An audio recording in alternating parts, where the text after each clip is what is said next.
A few years ago, when I was in my mid 20s, I was working at my job as a manager in a fast food restaurant.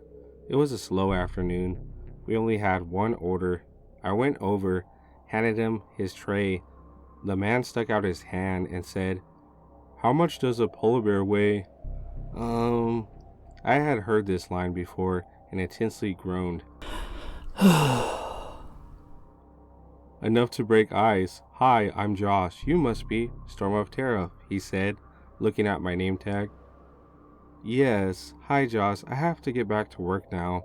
I smiled and turned away. "Wait," the man said loudly. I turned back towards him, trying my best to keep my smile in place. I've had enough creepers in my day to know one when I saw him. He had way too much confidence, and he wasn't even all that attractive looking. Still, he was really going ahead of with this, wasn't he? And while I was at work, I had to be nice too. "Would you go on a date with me?" My mind started reeling with possibilities to reject him. I have a boyfriend. I'm a lesbian. I just don't want to date some strange guy I never met before in my life. Not right now, okay? I ended up stumbling out, still trying to be polite and to get him away from me. He wouldn't take no for an answer. I kept saying it, and eventually a car pulled up in drive-thru. "I really have to go now, bye," I said, turning away and just leaving him there, standing there, trying to call me back. One of my employees asked if I knew him. "Nope, never seen him before. I hope he never comes back." If only that hope would come true. Shortly after this incident, I started working nights. During the nighttime, only the drive-thru was open, so no guest inside. It was kind of nice working those shifts if it wasn't for Josh. For the next few weeks, this man kept coming through my drive-thru, bringing me things like a rose, a box of chocolates. I kept turning down his advancements the best way I could. I'm not all that of a forceful person, but there is only so many ways you can say no. He also kept calling the store at all shifts to see if I was there. He would not leave me alone, and I'm not lying about me rejecting him consistently. I kept telling him I don't want to date him. He still kept coming back.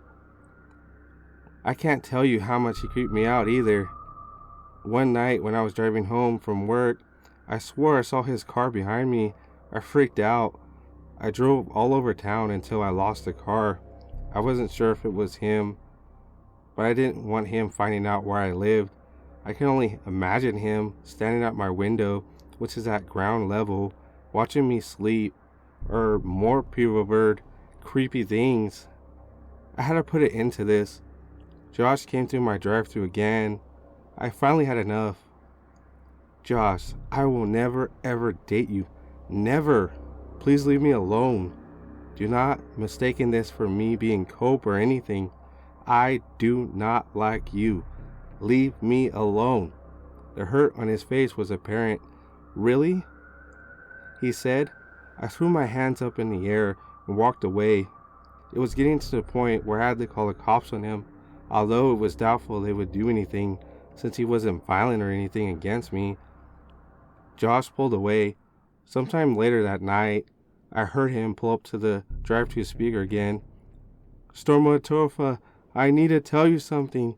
He pulled up to the window, and I refused to even go near it. One of my male employees spoke with him.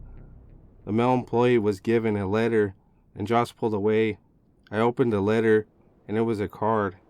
Inside was written, "Thanks to you rejecting me, I will never trust another woman again. How dare you hurt me this way?" It went on for a while like that. I couldn't help but to laugh at just how pathetic it sounded. Josh never came back to my drive-thru again.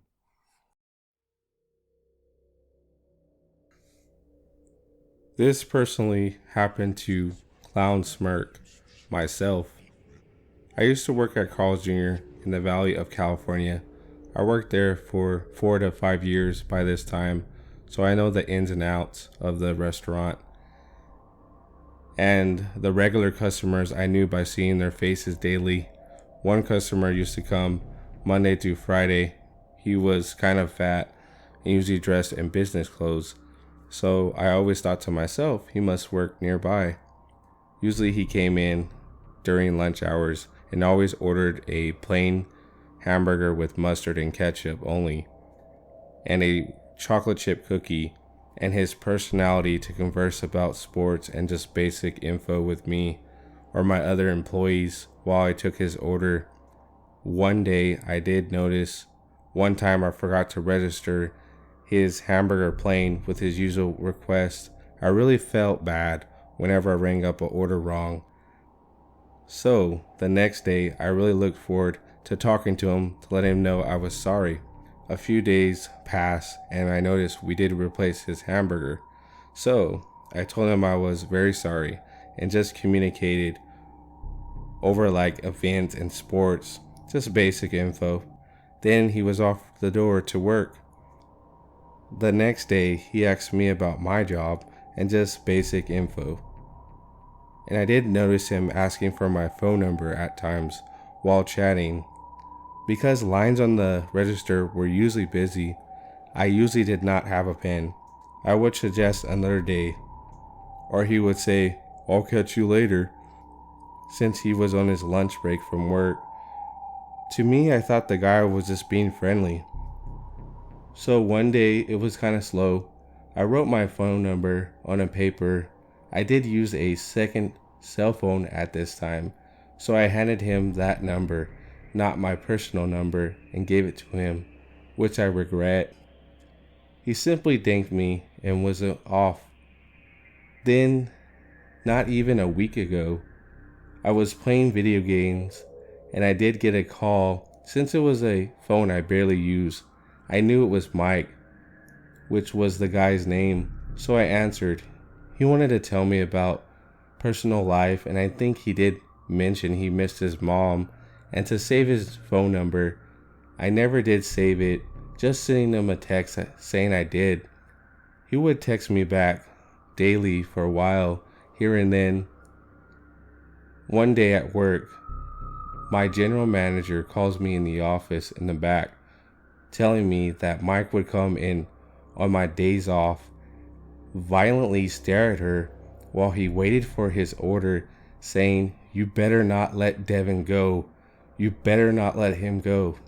She felt very uncomfortable, as well as my assistant manager. They told me he could kill me or rape me. I felt very scared after they said, "Don't give your phone number to him," because I already did, and we text a lot. And during texting this guy, before this talk, Mike would always ask to hang out. I would suggest to have some friends to hang out, or go to the pool hall, or get drinks. He would always want to hang alone, or at his place. I felt uneasy when he suggested that. Flashing back, after talking with my coworkers, I decided to text him, telling him I wasn't gay or into men. He assured me he wasn't and made an excuse like, "I'm separated from my kids and my wife." I didn't really believe his reply, but said whatever in my mind. So I felt strange about Mike, stopped texting him daily. One day I was sweeping near the front door, and Mike chatted with me after using our restroom, asking me how I was, why I haven't been texting him. I told him I was dealing with a lot of schoolwork and my girlfriend, just busy in general, trying not to freak out while explaining. He understood, I hope, and told me about his mother again and his daily trip, I think to LA, to her grave, and about the hotel, asked me if I was interested in going. I felt uneasy. I said I don't know. I would have to ask my girl, and it's very expensive. And then Mike said, since the hotel is a suite, we can share it.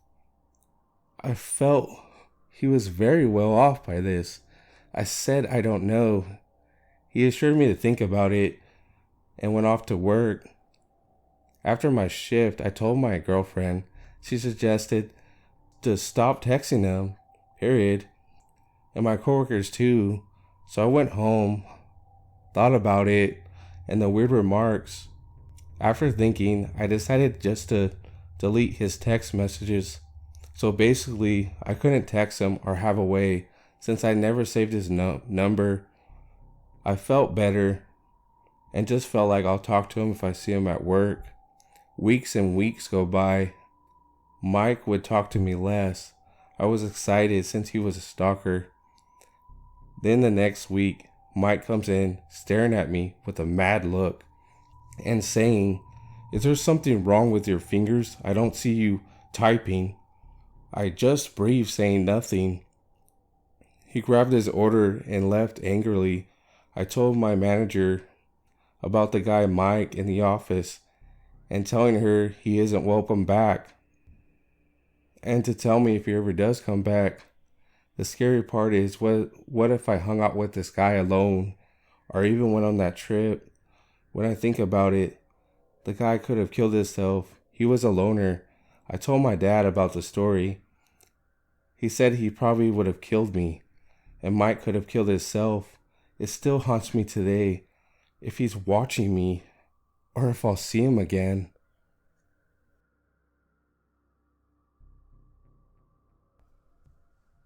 Hey guys, hope you guys like the stories. And I'm not sure if you know, but this second one actually did really happen to myself. It was pretty freaky going through that. And after the incident, I would just be like looking behind myself and everywhere. It was freaky. And the first story is pretty much, matching with that as well. I thought it was pretty creepy that that guy was just pretty much bugging her pretty much 24/7. I think she should have got a restraining order in the beginning. In the second story, if I could do that different, I think I should have reported it when I thought it was odd before and maybe got a, restraining order as well.